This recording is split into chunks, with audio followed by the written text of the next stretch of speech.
Fellow Nigerians, approximately 6 months ago, we watched in horror and pain as innocent protesters who had only come to peacefully agitate for their freedom and rights were gunned down by members of the Nigerian security force. I cannot help but wonder if much has changed since that event that shook the country and left blood trickling down the white between the green of the Nigerian flag. The subject matter that originally began the protests is still left unchecked. Some say the Sars menace still lingers in the shadows. Today, I can tell you with some certainty that Sars still operates. Police brutality continues to thrive. We've heard stories from different Nigerians, the most recent being that of popular comedian Mr. Macaroni, who shared how police officers took turns to brutalize him while in detention. What is happening with SWAT? I wonder. We saw their comic show in the name of training 6 months ago. Later, nothing is heard of them. Fellow Nigerians, we should have known it was a lie. Distractions to buy time and continue impunity.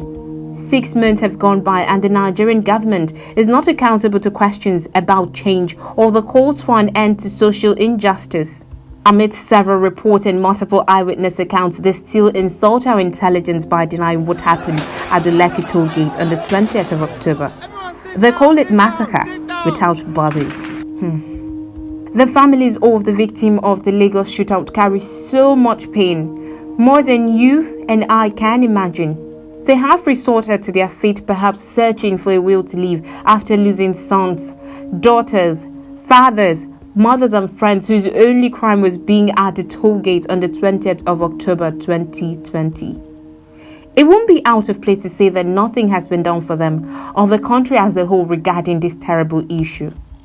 Nigerians are angry, frustrated, and most without any means of livelihood. Social media is where their voices can only be heard by the world. Sadly, ours is a nation with its heads answerable to no one and corruption as the order of the day. It is no wonder social injustice prevails. But why won't it when injustice and corruption defines the affairs of a country?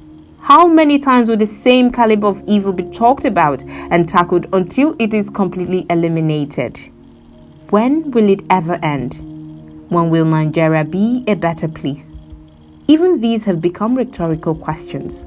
The Federal Republic of Nigeria, a country seemingly driven by democracy, or so they told us, is also a place where citizens are at the mercy of anyone with an iron rod or silver spoon.